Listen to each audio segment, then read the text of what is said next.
कहानी शुरू होती है हांग्रेजिया नाम के एक शहर में, जहां हम एक फैमिली को देखते हैं। यहाँ एक छोटा बच्चा टीवी पर बड़े मज़े से कार्टून देख रहा था, लेकिन अचानक शहर के तमाम टीवी चैनल्स का सिग्नल चला गया। और कुछ लम्हों बाद जब सिग्नल आए तो देखा कि टीवी पर अब सिर्फ एक न्यूज़ ब्रॉडकास्ट हो रही है, जिसमें बताया जा रहा था कि पूरी दुनिया में अचानक एक खौफनाक वायरस फैल गया है और इस वायरस की वजह से सैकड़ों लोग मर चुके हैं। यहाँ तक कि हर जगह लोग जिंदा रहने के लिए महफूज जगह ढूंढ रहे हैं, क्योंकि यह वायरस इतना ख़तरनाक था कि इसमें मुब्तला होकर लोग एक दूसरे को काटने लगते थे और इन्फेक्टेड हुए शख्स का काटा गया शख्स भी वायरस से इन्फेक्टेड हो जाता था। यानी ये वायरस एक ज़ॉम्बी वायरस था। इसलिए न्यूज़ में सबको कहा गया कि जो जहाँ है वहीं खुद को बंद कर ले और कोई भी गलती से बाहर ना निकले। तो जब वो बच्चा ये सब न्यूज़ देखता है तो वो अपनी माँ को ये बात बताने के लिए ऊपर वाले फ्लोर पर जाने लगता है, लेकिन तभी इसकी बड़ी बहन एबेगेल आकर उसे चौंका देती है। फिर दोनों बहन भाई मिलकर अपनी माँ के पास चले जाते हैं, लेकिन इसकी माँ पहले ही इस न्यूज़ के बारे में जान चुकी थी और वो ज़रूरी सामान पैक करके अपने शौहर से इस बारे में बात कर रही थी। उनके डैड एक पायलट थे, इसलिए वो इस वक्त शहर से बहुत दूर थे। इसलिए वो अपनी बीवी को कहता है कि बाहर की सूरत हाल बहुत ख़राब है और चूँकि वो इस वक्त बहुत दूर है, इसलिए चाहकर भी जल्द घर वापस नहीं आ सकता। इसलिए वो उसका इंतज़ार ना करे, बल्कि बच्चों को लेकर फ़ौरन किसी महफूज जगह चली जाए। ये सुनकर एबेगेल की माँ बिल्कुल भी देर नहीं करती और ज़रूरी सामान के साथ अपने बच्चों को लेकर फ़ौरन घर से निकलती है और गाड़ी के पास पहुंचती है। तब तक आस पास से चीखने की आवाज़ें आना शुरू हो गई थी, यानी वायरस अब उनके करीबी इलाके में भी फैल चुका था। इसलिए एबेगेल की माँ जल्दी से उनका सामान गाड़ी में रख रही थी, लेकिन ठीक उसी वक्त वहाँ एक खौफनाक ज़ॉम्बी आकर एबेगेल की माँ पर पीछे से झपट पड़ा और इसके जिस्म पर काट लिया। एबेगेल डर के मारे फ़ौरन उनकी गाड़ी के नीचे छुप गई और इसकी आंखों के सामने कई ज़ॉम्बी आकर इसकी माँ और भाई को काटने लगे।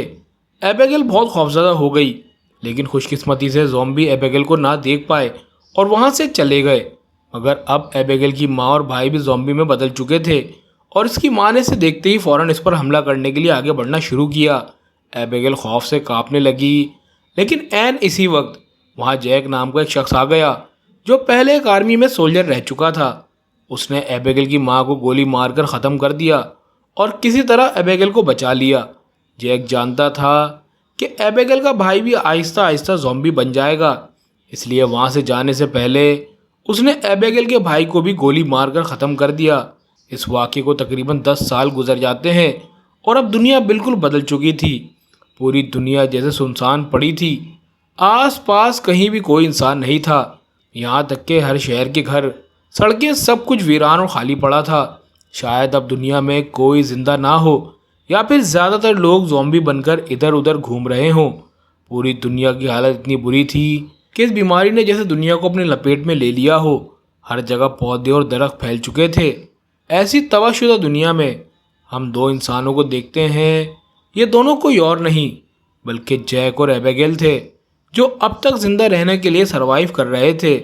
मगर दुनिया में अब उन जैसे इंसान बहुत कम थे।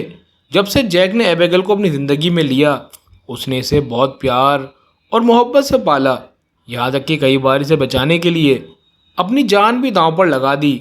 और अब वो इसे इस तबाहशुदा दुनिया में सरवाइव करना सिखा रहा था, कैसे ज़ॉम्बी से दूर रहना है, अगर आस पास ज़ॉम्बी हों तो कैसे एहतियात करनी है, जंगल में कैसे महफूज रहना है और शिकार करके खाने का बंदोबस्त कैसे करना है। ये सब कुछ वो कई सालों से सिखा रहा था। एबेगेल भी आहिस्ता आहिस्ता सर्वाइवर के लिए बहुत कुछ सीख चुकी थी। अगर बचपन में इस दिन जैक इसकी ज़िंदगी में ना आता तो एबेगेल का अंजाम भी शायद अपनी माँ और भाई जैसा होता और वो भी दुनिया में ना बच पाती। जैक ने जिस प्यार, मोहब्बत और शफकत से इसे पाला, उसका कर्ज एबेगेल कभी नहीं उतार सकती। इसलिए वो जैक को अपने बाप की तरह चाहती थी और इसे अपना बाप मानती थी। जैक और एबेगेल मुख्तलिफ जगहों पर छोटे छोटे टेंट लगाकर रात गुजारते और आज भी वो अपने टेंट में सो रहे थे। तभी उन्होंने दूर से किसी इंसान की चीखने की आवाज़ सुनी।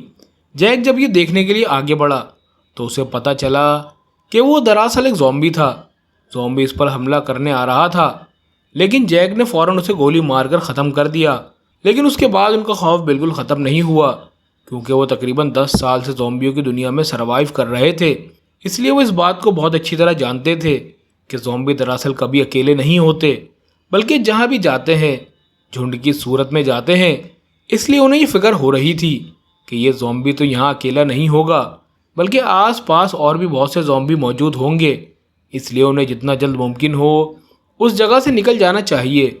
और मौजूदा दुनिया के जो ज़ॉम्बी हैं वो अब पहले जैसे नहीं रहे, बल्कि वक्त के साथ साथ उन्होंने खुद को काफ़ी बदल लिया है। पहले उनमें कोई समझ बूझ नहीं होती थी और वो सिर्फ जिंदा लाशों की तरह घूमते फिरते थे, लेकिन अब वो काफ़ी अपडेट हो गए हैं। उनके पास अपनी अकल है जिसके ज़रिए वो इंसान की मौजूदगी महसूस करके उसे ढूंढ सकते हैं। यानी अब वो पहले से कहीं ज़्यादा ख़तरनाक हो चुके हैं। इधर एबिगेल और जैक किसी तरह उस दिन की रात वहीं गुजार देते हैं। फिर सुबह होने पर वो अपना सारा सामान पैक करके एक नई जगह के लिए रवाना होते हैं। और एक जगह से दूसरी जगह जाने के लिए वो घोड़े का इस्तेमाल करते थे। इस बार काफ़ी दूर जाने के बाद जब वो एक पहाड़ पर पहुंचते हैं तो वो देखते हैं कि उनकी तरह ही एक और सर्वाइवर वहां मौजूद है जो ज़ॉम्बियों से लड़कर बचने की कोशिश कर रहा था। इसके हाथ में भी अपनी हिफाजत के लिए एक बंदूक थी और वो इससे एक एक करके वहाँ के ज़ॉम्बियों को गोली मार रहा था। लेकिन वहाँ ज़ॉम्बियों की तादाद बहुत ज़्यादा थी। इसलिए एबिगेल और जैक ने फैसला किया कि वो इस शख्स को बचाएंगे। इस मकसद के लिए वो पहाड़ पर ही अपनी बंदूक सेट कर लेते हैं।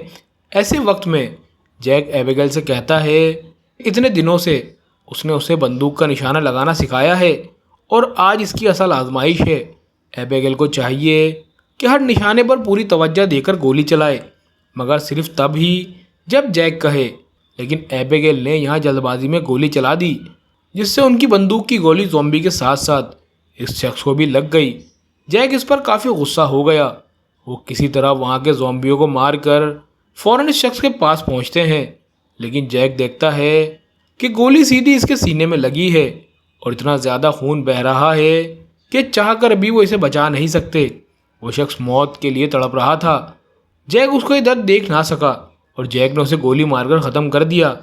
वहाँ इस शख्स की गाड़ी भी खड़ी थी और गाड़ी के अंदर ज़िंदा रहने के लिए बहुत सा ज़रूरी सामान था, जैसे खाना, पानी और दवाइयाँ, जो कि इस वक्त ढूंढना बहुत मुश्किल था। लेकिन वो सोच भी नहीं सकते थे कि इस सर्वाइवर के और भी साथी मौजूद हैं। तो जैसे ही वो गाड़ी से शख्स का सामान निकाल रहे थे, अचानक वहाँ 3 गाड़ियाँ आ गईं जिनमें उन जैसे कई और सर्वाइवर मौजूद थे। जब उन्होंने अपने साथी के सीने में गोली का निशान देखा तो वो समझ गए कि उसे ज़ॉम्बियों ने नहीं बल्कि जैक और एबिगेल ने मारा है। इसलिए वो फ़ौरन उनकी तरफ बंदूक तान देते हैं। लेकिन जैक और एबिगेल उन्हें समझाने की कोशिश करते हैं कि जैसा वो सोच रहे हैं वैसा असल में नहीं है, बल्कि वो तो उल्टा उनके साथी को बचाने की कोशिश कर रहे थे। इधर उनकी टीम में मैगन नाम की एक लड़की थी जो कि प्रेग्नेंट थी और इसका शौहर डेविड था। तो वो लोग सोच रहे थे कि शायद एबिगेल और जैक ने उनके साथी को सिर्फ इसलिए मारा था कि उनका सामान ले सकें।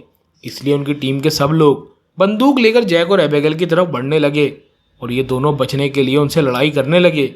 वो उनसे बंदूक छीनने लगे और साथ ही उन्हें असल वाक़या समझाने की कोशिश करने लगे। जैक ने कहा कि ये सब एक हादसा था।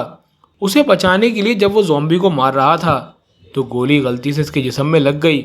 और फिर अभी उनके पास ये सब डिटेल बताने का वक्त नहीं है, क्योंकि कुछ देर पहले ही उन्होंने बहुत से ज़ॉम्बी मारे हैं और अब भी आस पास सैकड़ों ज़ॉम्बी घूम रहे हैं। इसलिए अगर वो अभी यहाँ से ना निकले तो वो भी ज़ॉम्बी में बदल जाएंगे। इसलिए सबको मिलकर यहाँ से भागना चाहिए। लेकिन इस टीम में कोई भी उनकी बात सुनने को तैयार नहीं था, बल्कि वो लगातार बहस कर रहे थे कि उन्होंने जानबूझकर उनके साथी को मारा है।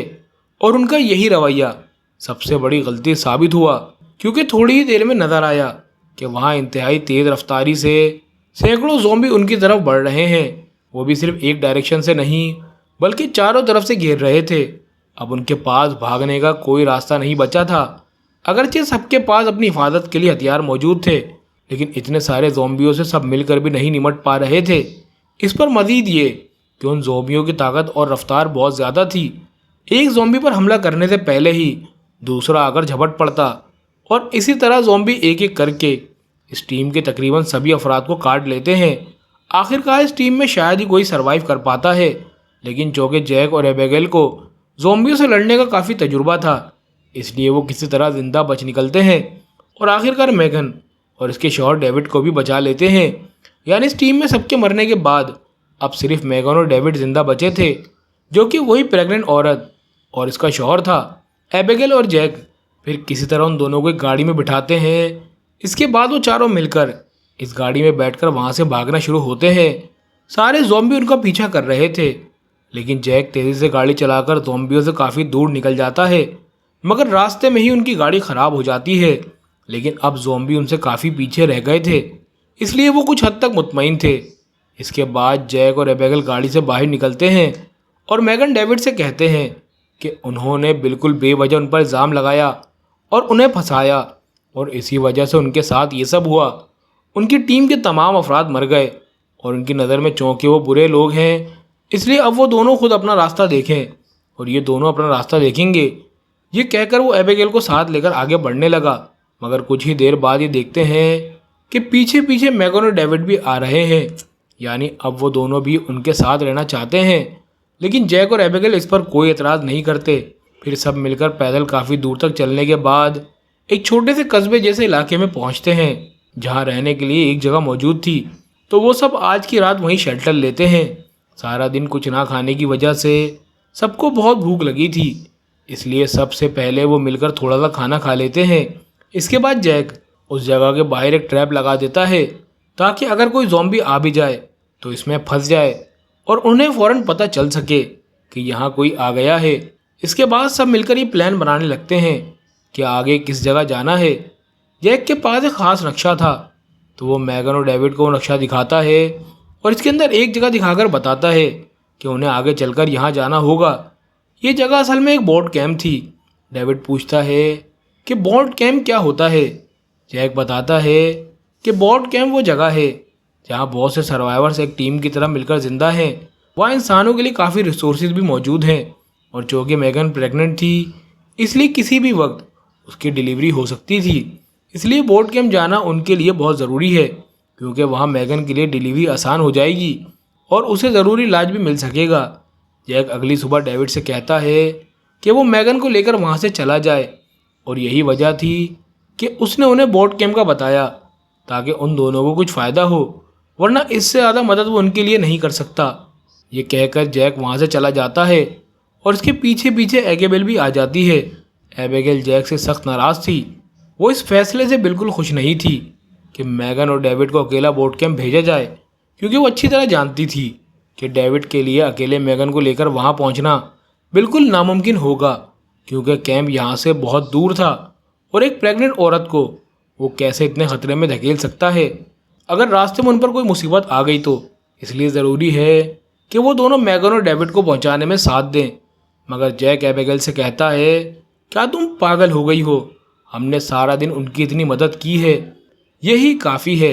हमने उन्हें ज़ॉम्बी से बचाया और हिफाजत के लिए सही जगह का पता भी दिया। आज के वक्त में इससे ज़्यादा कोई किसी की मदद नहीं करता। अब हमें सिर्फ अपनी हिफाजत के बारे में सोचना चाहिए। और वैसे भी अगर हम उन्हें वहाँ पहुँचाने चल पड़े तो रास्ते में हम भी खतरे में पड़ सकते हैं।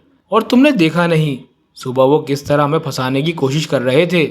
मगर एबिगेल जवाब देती है, उन्होंने हमें नहीं फंसाया, बल्कि सच कहा था, क्योंकि चाहे गलती से ही सही, मारा तो हमने ही उस आदमी को था, और उस सच को तो वो चाहकर भी झुठला नहीं सकते। जैक इसकी बात को कभी मानना नहीं चाहता था। उसने साफ साफ एबिगेल को बता दिया कि सुबह होते ही वो दोनों अलग हो जाएंगे, यही उसका आखिरी फैसला है। दूसरी तरफ बाहर बहुत तेज़ बारिश हो रही थी और कई ज़ॉम्बीज़ उनका पता लगाते लगाते जंगल के बीच छोड़ी हुई उनकी गाड़ी तक आ गए थे। और अब वो उस जगह की तरफ आ रहे थे जहां असल में उन्होंने पनाह ली थी, क्योंकि ज़ॉम्बीज़ अब बहुत चालाक हो गए थे। इंसान कहाँ रहते हैं ये वो आसानी से समझ लेते थे। दूसरी तरफ सब मिलकर किसी तरह वहाँ रात गुजार देते हैं। सुबह होने पर एबिगेल उदास होकर इस घर की छत पर जाके बैठ जाती है। थोड़ी देर बाद इसके पीछे दो ज़ॉम्बीज़ आ जाते हैं, और जैसे ही वो पीछे से एबिगेल पर हमला करने वाले होते हैं, तभी एबिगेल समझ जाती है कि यहाँ ज़ॉम्बीज़ आ गए हैं। तो वो फ़ौरन उनसे लड़ना शुरू कर देती है, क्योंकि जैक उसे पहले ही सब कुछ सिखा चुका था कि ज़ॉम्बीज़ से कैसे लड़ना है। तो वो अपने दिनों का हुनर काम में लाकर ज़ॉम्बीज़ से लड़ रही थी और उन्हें मार भी देती है। मगर तभी एक और ज़ॉम्बी आकर इस पर हमला करने लगता है। एबिगेल उसके हाथ से बचने के लिए भागती है। वो जानबूझकर ज़ॉम्बी को अपने पीछे पीछे ऊपर ले जाती है और बहुत ऊंची जगह किनारे पर जाने के बाद चालाकी से ज़ॉम्बी को ऊपर से नीचे गिरा देती है। तभी वहाँ जैक आ जाता है। जैक आज एबिगेल पर बहुत खुश था क्योंकि इतने सालों से उसने एबिगेल को जो कुछ सिखाया था, आज एबिगेल वो सब कुछ काम में ले आई थी। अब उन्हें जितनी जल्दी हो सके यहाँ से निकलना था क्योंकि यहाँ कुछ ज़ॉम्बीज़ आ चुके थे, तो ज़रूर आस पास और भी ज़ॉम्बीज़ होंगे। बात करते करते वो देखते हैं कि वाकई उनके घर की तरफ कई ज़ॉम्बीज़ आ रहे थे। मगर जैक ने जो ट्रैप घर के आसपास लगाया था, इसमें कुछ बम भी लगे हुए थे। तो जैसे ही ज़ॉम्बीज़ ट्रैप में गिरते हैं, बम के धमाके में वो वहीं मर जाते हैं। और इस मौके का फ़ायदा उठाते हुए जैक एबिगेल को लेकर वहाँ से निकल पड़ता है। मगर डेविड अपनी बीवी को लेकर फिर उनके पीछे आ रहा था। वो बार बार जैक से मदद मांग रहा था कि जैक कम से कम उन्हें कैंप तक पहुंचा दे। मगर जैक इस बात पर तैयार नहीं था क्योंकि कैंप बहुत दूर था, वहां पहुंचने में बहुत वक्त लगता। तभी एबिगेल के दिमाग में ख्याल आता है। एबिगेल कहती है कि बचपन में वो इसी शहर में बड़ी हुई है और इसके बाप एक पायलट था, इसलिए वो यहाँ के एयरपोर्ट पर कई बार जा चुकी है और एयरपोर्ट यहाँ से बहुत पास है। अगर वो एयरपोर्ट तक पहुँच जाएं तो ज़रूर वहाँ छोटे मोटे हेलीकॉप्टर मिल जाएंगे और उन्हें लेकर वो बहुत कम वक्त में कैंप तक पहुँच सकते हैं। मगर फिर भी जैक का एतराज़ ख़त्म नहीं हो रहा था। जैक कहता है कि एबिगेल इतना कैसे यकीन कर सकती है कि वहाँ के हेलीकॉप्टर अभी भी चलेंगे। वायरस आने के बाद लगभग 10 साल गुजर गए हैं। क्या इतने सालों में हेलीकॉप्टर का इंजन ठीक होगा? और सबसे बड़ी बात ये कि वो दोनों डेविड और मेगन के लिए इतना बड़ा रिस्क क्यों लें? एबिगेल कहती है कि वो उनके लिए रिस्क लेने को नहीं कह रही, बल्कि अगर वहाँ वाकई कोई जहाज़ या हेलीकॉप्टर मिल गया तो वो बाद में उनके अपने काम आएगा, जिसके ज़रिए वो कहीं भी जा सकते हैं। जैक जानता था कि एबिगेल ये सिर्फ उनकी मदद के लिए कह रही है, इसलिए वो एतराज़ छोड़कर मान जाता है। फिर वो चारों एयरपोर्ट की तरफ रवाना होते हैं क्योंकि अब आसपास की किसी भी जगह पर ज़ॉम्बीज़ हो सकते हैं, इसलिए जैक बहुत एहतियात से सबको हिफाजत दे रहा था। इधर मैगन को चलने में बहुत मुश्किल हो रही थी, तो कुछ दूर जाने के बाद जब वो एक अस्पताल के सामने से गुजर रहे थे तो जैक को वहाँ एक व्हील चेयर मिल गई। इसके बाद वो मैगन को इसी व्हील चेयर पर बिठाकर चलने लगा। वो बहुत ही थोड़े वक्त में एयरपोर्ट तक पहुँच गए। खुशकिस्मती से एयरपोर्ट के अंदर दाखिल होने के बाद उन्हें वहाँ एक छोटा सा हेलीकॉप्टर भी मिल गया। इससे वो सब खुश हो गए, लेकिन वो हेलीकॉप्टर किसी भी तरह स्टार्ट नहीं हो रहा था, इसलिए डेविड हेलीकॉप्टर स्टार्ट करने की कोशिश करने लगा। दूसरी तरफ जैक और एबिगेल वहाँ की एक बहुत ऊंची इमारत पर चले गए जहाँ एक बड़ा सा वॉच टावर था। वो वहाँ से दूरबीन की मदद से आसपास के इलाकों को देखना चाहते थे ताकि पता चल सके कि ज़ॉम्बियों की सूरत हाल कैसी है। इधर डेविड हज़ार कोशिश के बावजूद जब हेलीकॉप्टर का इंजन स्टार्ट ना कर सका तो वो अपने आप से सख्त नाराज़ हो गया और गुस्से में खुद को मारने लगा। वॉच टावर पर खड़ी एबिगेल ने दूरबीन से देखा कि उनसे काफ़ी फासले पर सैकड़ों ज़ॉम्बीज़ मौजूद हैं और वो दौड़ते हुए उनकी तरफ आ रहे हैं। उनकी तादाद इतनी ज़्यादा थी कि चाह कर भी वो उनका मुकाबला नहीं कर सकते थे, इसलिए जैक और एबिगेल फ़ौरन नीचे उतरे और डेविड और मैगन को बताया कि सैकड़ों ज़ॉम्बी उनकी तरफ बढ़ रहे हैं, इसलिए फ़ौरन यहाँ से भागना होगा। लेकिन उनके बाद अब भागने का कोई और रास्ता नहीं था क्योंकि हेलीकॉप्टर का इंजन अब तक स्टार्ट नहीं हुआ था। जैक ने बंदूक तैयार कर ली कि जैसे ही ज़ॉम्बीज़ यहाँ पहुँचे वो फ़ौरन गोली चला सके। कुछ ही लम्हों में ज़ॉम्बीज़ उनके करीब पहुँच गए। जैक किसी तरह गोलियां चलाकर उनकी रफ्तार कम करने की कोशिश करता रहा। इधर डेविड भी इंजन स्टार्ट करने की कोशिश करता रहा। जब ज़ॉम्बीज़ उनके बिल्कुल करीब आ गए तो उस आखिरी लम्हे पर इंजन स्टार्ट हो गया। सब जल्दी से हेलीकॉप्टर में बैठ गए और फ़ौरन उसे टेक ऑफ कर दिया, लेकिन हेलीकॉप्टर स्टार्ट होने के बावजूद इसकी रफ्तार बहुत कम थी, इसलिए बहुत से ज़ॉम्बीज़ हेलीकॉप्टर के करीब पहुंच गए। जैक हेलीकॉप्टर घुमा घुमाकर उनसे बचने की कोशिश करता रहा, मगर एक ज़ॉम्बी हेलीकॉप्टर के दरवाजे तक आ गया और उसने अपनी ताकत से दरवाज़ा खोल दिया। जैसे ही वो हमला करने वाला था, जैक ने गोली मारकर उसे नीचे गिरा दिया। आखिरकार जहाज़ टेक ऑफ कर गया और कैंप की तरफ उड़ने लगा, मगर कुछ फासले के बाद पता चला कि जहाज़ 10 साल पुराना था, इसलिए स्टार्ट होने के बावजूद उसके मेन इंजन का टेम्परेचर तेज़ी से बढ़ गया। कुछ ही देर में इंजन फट गया और इसमें धुआं निकलने लगा। ये देखकर जैक और उसकी टीम के सब लोग खौफजदा हो गए। अचानक इंजन बंद हो गया और उनका जहाज़ नीचे की तरफ गिरने लगा। जैक जहाज को दोबारा स्टार्ट करने लगता है, क्योंकि अगर जहाज सीधा ज़मीन पर आ गिरता तो शायद धमाके में वो सब मर जाते। इसलिए जैक फिर किसी तरह चालाकी से इंजन को दोबारा स्टार्ट करता है और जहाज को सीधा एक दरख्त की तरफ ले जाता है और इस दरख्त की शाखों में अटक कर जहाज वहीं रुक जाता है। इस तरह वो सब इस खौफनाक हवाई हादसे से बच जाते हैं। इसके बाद वो किसी तरह इस जहाज के अंदर से बाहर निकल आते हैं और सब मिलकर दोबारा पैदल चलने लगते हैं। लेकिन अब बहुत ही थोड़े वक्त में शाम ढल जाएगी और चारों तरफ गहरा काला अंधेरा छा जाएगा और इसी सूरत में वो चाह कर भी बाहर आ जा नहीं सकेंगे। इसलिए जितना जल्द मुमकिन हो उन्हें एक महफूज जगह ढूंढनी होगी ताकि आज की रात वो किसी तरह वहाँ पनाह ले सकें। तो वो एक सुनसान रेलवे लाइन पर चलते चलते एक वक्त पर एक पुराना कारखाना ढूंढ लेते हैं जो कि वीरान हालत में पड़ा था और वो फैसला करते हैं कि आज की रात वो वहीं गुजारेंगे। इस फैक्ट्री में आने के बाद वो सब नक्शा देखकर चेक कर रहे थे कि अब भी वो बोट कैम्प उनसे कितनी दूर है। तो इस नक्शे के हिसाब से उन्होंने हिसाब लगाया कि वहाँ पहुँचने में अभी भी तकरीबन 2 दिन का वक्त लगेगा, यानी बोट कैम्प अब भी बहुत दूर है। लेकिन फिर भी जैक डेविड और मैगन को बताता है कि बोट कैम्प जितना भी दूर हो वो ज़रूर उन दोनों को वहाँ पहुँचाकर आएगा। जैक को दरअसल अब मैगन और डेविड पर तरस आ रहा था। वो असल में खुद सबके सामने जितना मजबूत दिखाता है अंदर से वो उतना ही नरम दिल इंसान है। फिर जैक वहाँ मैगन को कुछ खाने को देता है और मैगन से कहता है कि उसने उनके साथ बहुत बुरा सलूक किया है। मैगन इसके रवैये से दुखी ना हो, असल में इसके ऐसे बर्ताव के पीछे एक बहुत अफसरदा कहानी है। इस बारे में जैक मैगन को बताता है। जैक कहता है कि आज से तकरीबन 10 साल पहले जब पूरी दुनिया में ज़ॉम्बी वायरस फैल गया था तो इस दुनिया में इसका अपने कहने को सिर्फ इसकी बीवी ही थी और वो वायरस की खबर सुनकर फ़ौरन अपनी बीवी को बचाने गया। लेकिन जब तक वो अपनी बीवी तक पहुंचता तब तक बहुत देर हो चुकी थी, क्योंकि इसकी बीवी पूरी तरह एक ज़ॉम्बी में बदल चुकी थी। ये वो किसी भी सूरत मान नहीं पा रहा था, लेकिन हकीकत तो इसे माननी ही पड़ी।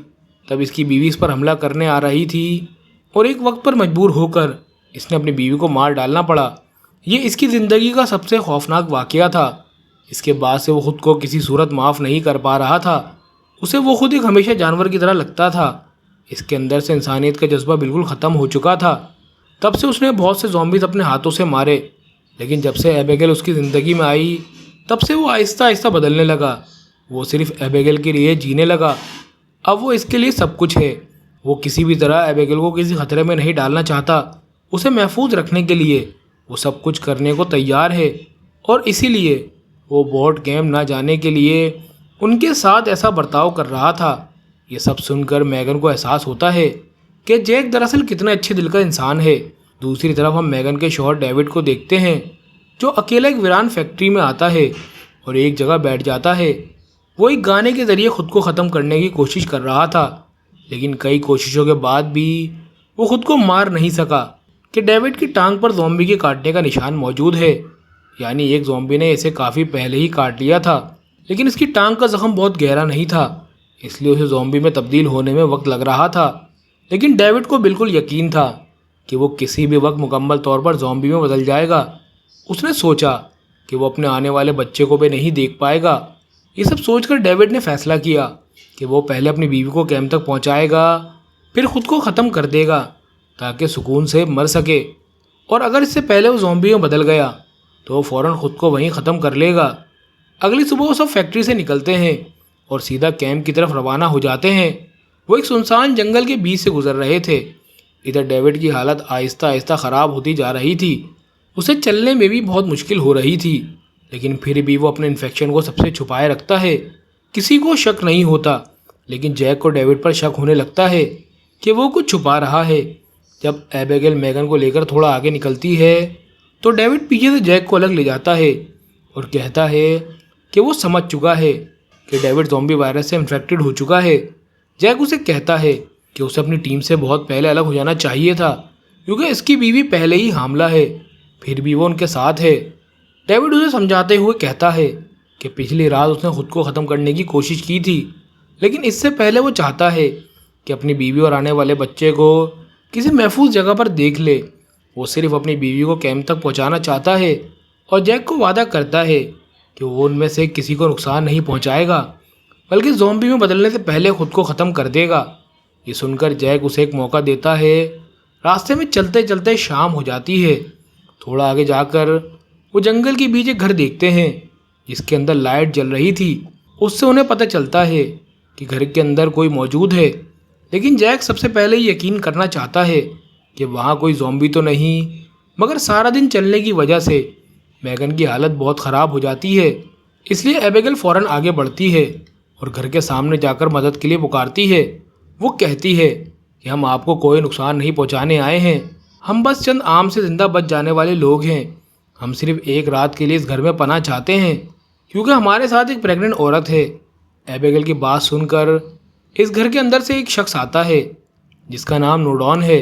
नूडॉन उनका हाल देखकर उनको अपने पास रखने पर राज़ी हो जाता है, मगर ये शर्त देता है कि यहाँ रहने के लिए उनको अपने तमाम हथियार बाहर छोड़ने होंगे। अब जैक के पास इसके अलावा कोई चारा ना था, इसलिए वो भी इस शर्त पर राज़ी हो जाता है। इसके बाद नूडॉन उन सबको वेलकम करता है। वो उनको अंदर ले जाता है और अपने बारे में बताना शुरू करता है। नूडॉन बताता है कि एक वो बहुत बड़ा साइंटिस्ट था जो उस वक्त से ही मुख्तलिफ़ किस्म के एक्सपेरिमेंट से वाबस्ता था। आज भी उसकी ये आदत बाकी है और एक्सपेरिमेंट की वजह से अभी तक इसके घर में बिजली मौजूद है और इसीलिए इसके पूरे घर में मुख्तलिफ़ चीज़ें बिखरी पड़ी हैं। उसके बाद नूडॉन उन सबको खाना देता है। यहाँ का सारा खाना बहुत कीमती था जो मौजूदा दुनिया में कहीं नहीं है, और ये तमाम खाने उन लोगों ने कई दिनों से नहीं खाए थे, इसलिए वो सब यहाँ बिल्कुल दीवानों की तरह खा रहे थे। खाने के बाद नूडॉन उनके लिए बहुत कीमती शराब भी लाया, जिन्हें देखकर सब हैरान थे कि ऐसी दुनिया की हालत में नूडॉन के पास ये सब कैसे है। मगर पूछने से पहले नूडॉन खुद बताता है कि वो अपनी तहकीक से ये खाने हासिल कर रहा है। वो अपने घर में ही सब कुछ तैयार करता है। नूडॉन ये भी बताता है कि ज़ॉम्बी वायरस आने से पहले वो इस घर में आ गया था क्योंकि उसे इंसानों का शोर बहुत नापसंद था। उसने जानबूझकर इस गहरे जंगल में घर बनाया है और कई साल से यहाँ रह रहा है। ज़ॉम्बी वायरस आने के बाद भी उसकी ज़िंदगी में ज़्यादा फ़र्क नहीं आया, बल्कि वो ज़ॉम्बी वायरस को बहुत अच्छे तरीके से देखता है क्योंकि इंसान बहुत ज़्यादा खुदगर्ज हो गए थे। वो अपने फ़ायदे के लिए एक दूसरे को मार डालते थे, हत्ता कि अपने फ़ायदे के लिए ज़मीन को नुकसान पहुंचाते, और इंसान तो कुदरत की खूबसूरती को ख़त्म करने वाले थे। मगर ज़ॉम्बी वायरस आने के बाद दुनिया बर्बाद हो गई, मगर अब ज़मीन अपनी खूबसूरती वापस पा रही है। हर तरफ फितरत दोबारा ज़िंदा हो रही है।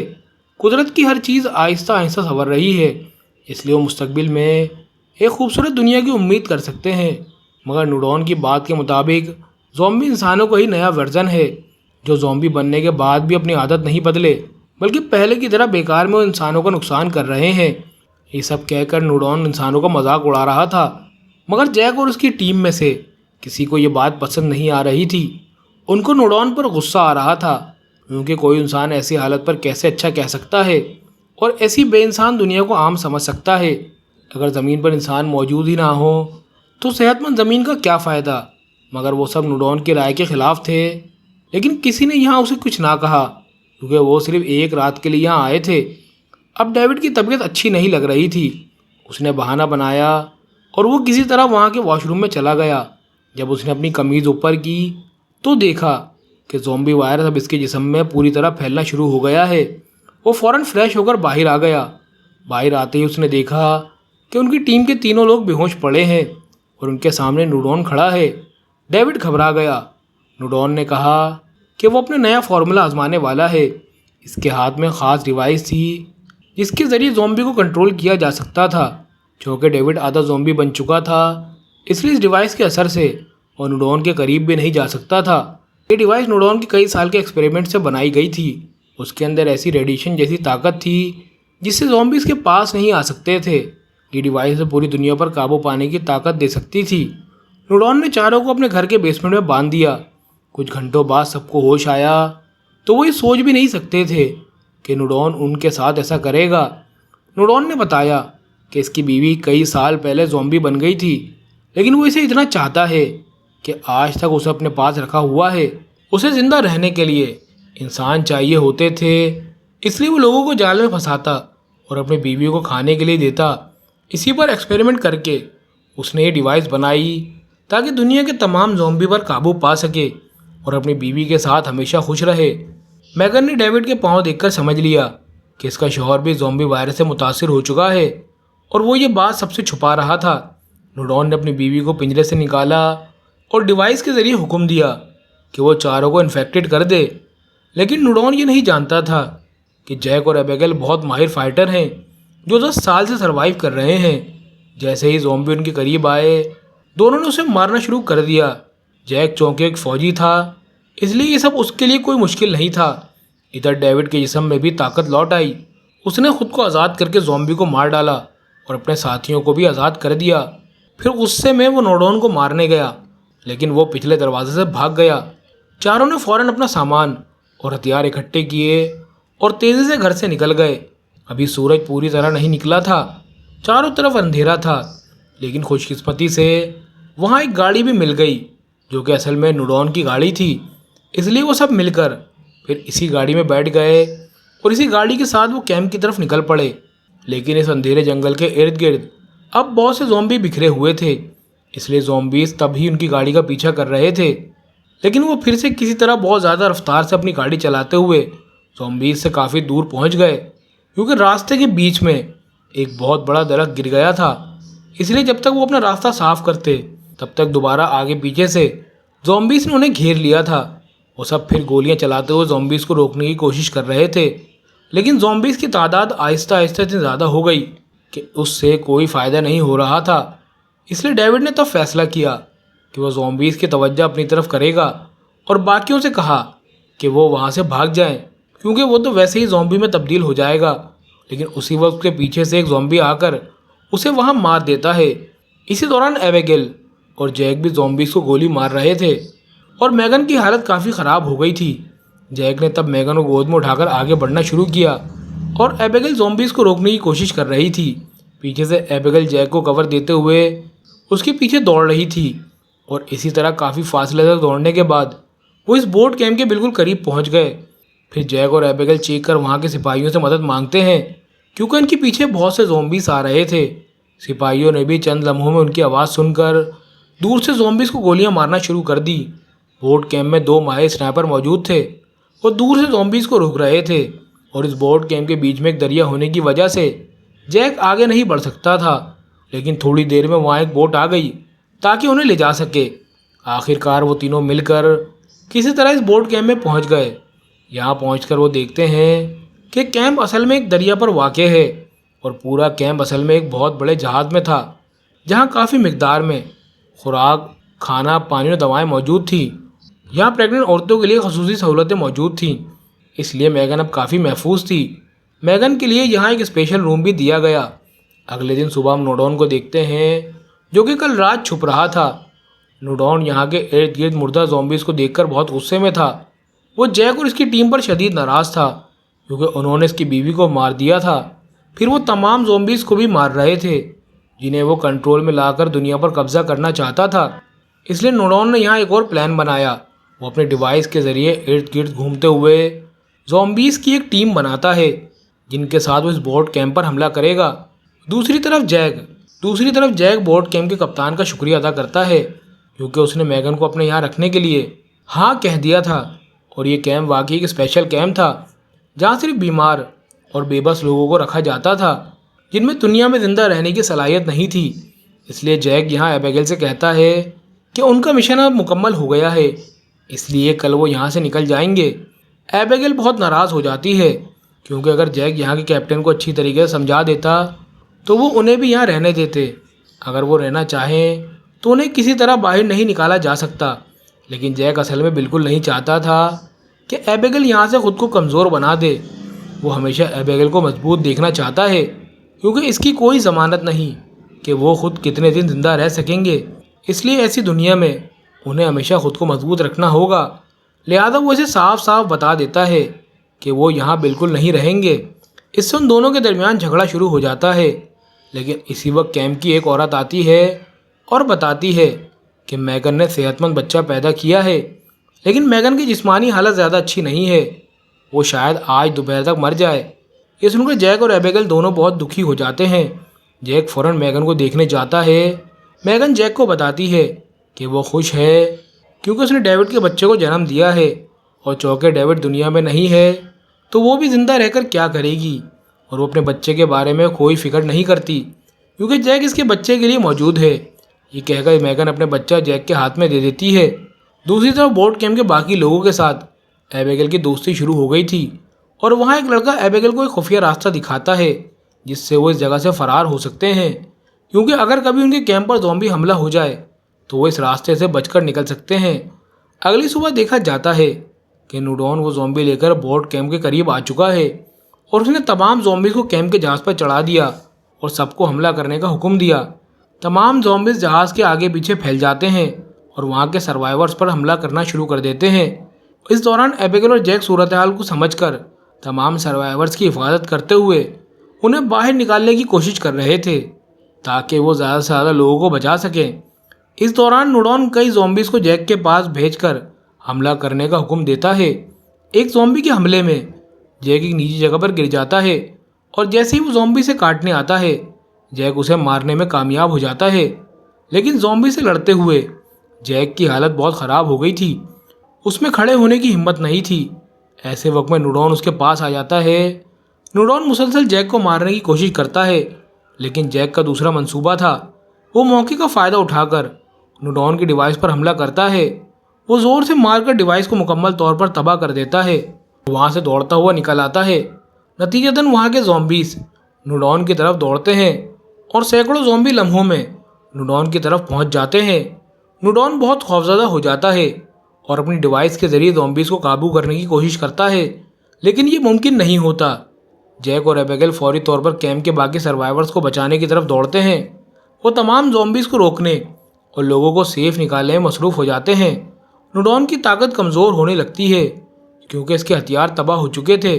ज़ॉम्बी सब नूडॉन को इर्द गिर्द से घेर लेते हैं। एबिगेल और जैक हर मुमकिन कोशिश करते हुए ज़ॉम्बीज़ को मार मार कर रास्ता साफ करते हैं ताकि कैंप के लोग महफूज रह सकें। नूडॉन की हालत अब बहुत ख़राब हो चुकी है और वो खुद भी ज़ॉम्बीज़ के हमले में फंस जाता है। जैक और एबिगेल मिलकर ज़ॉम्बीज़ के दरमियान लड़ाई में ऊपर आ जाते हैं। कैंप के लोग एक एक करके सेफ जगह तक पहुंच जाते हैं। आखिरकार नूडॉन को ज़ॉम्बीज़ के रहमो करम पर छोड़ दिया जाता है और जैक, एबिगेल और मैगन और दीगर सर्वाइवर्स अपनी हिफाजत में कामयाब हो जाते हैं।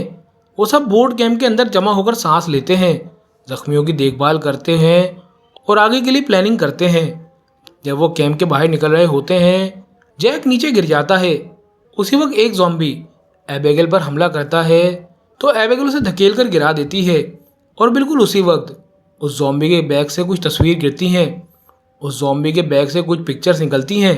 साथ ही एबिगेल इसके हाथ में एक ब्रेसलेट देखती है जिस पर इसका नाम लिखा हुआ था। फिर एबिगेल वो पिक्चर देखकर समझ जाती है कि ये ज़ॉम्बी दरअसल कोई और नहीं बल्कि इसका बाप है। एबिगेल इस पर बहुत जज्बाती हो जाती है, लेकिन इसका बाप अब मुकम्मल तौर पर ज़ॉम्बी बन चुका था, इसलिए जैक फ़ौरन वक्त ज़ाया किए बगैर एबिगेल को लेकर वहाँ से निकल जाता है जहाँ कैंप से निकलने का रास्ता था, और इसी रास्ते से वो कैंप से बाहर निकल आते हैं। कुछ देर बाद कैंप के अंदर एक बहुत बड़ा धमाका होता है जिसके नतीजे में कैंप के साथ साथ ज़ॉम्बी भी मारे जाते हैं, लेकिन एबिगेल का बाप अब भी जैक के पीछे लगा हुआ था। वो जैक पर हमला कर रहा था और एक मौके पर तो वो जैक को मारने ही वाला था। इस दौरान एबिगेल के सामने अब जैक और इसका अपना बाप मौजूद था। उसे दोनों में से किसी एक को बचाना था। उसी वक्त एबिगेल जैक के साथ गुजारे हुए तमाम लम्हे याद करती है कि जैक ने उसे कितने सालों तक बाप की तरह प्यार किया, उसकी जान बचाई। ये सब सोचकर एबिगेल अपने बाप को मार देती है। जैक फौरन दौड़ कर आता है और एबिगेल को गले लगाता है। एबिगेल ने आज वही किया जो 10 साल पहले जैक ने इसके लिए किया था। फिर एबिगेल और जैक उन सर्वाइवर्स की तरफ देखते हैं जो अब मुकम्मल तौर पर उनकी टीम है, और अब इस बड़ी टीम की तरफ देखकर जैक और एबिगेल फैसला करते हैं कि आज से वो सब एक साथ ज़िंदा रहेंगे और जो भी टेक्निक को सर्वाइव करने के लिए सीख चुके हैं वो सबको सिखाएंगे ताकि कोई भी दोबारा ज़ॉम्बीज़ के हाथों ना मारा जाए। इसी तरह वो एक नई दुनिया बनाएंगे। तो इस खूबसूरत एंडिंग के साथ कहानी यहाँ ख़त्म हो जाती है।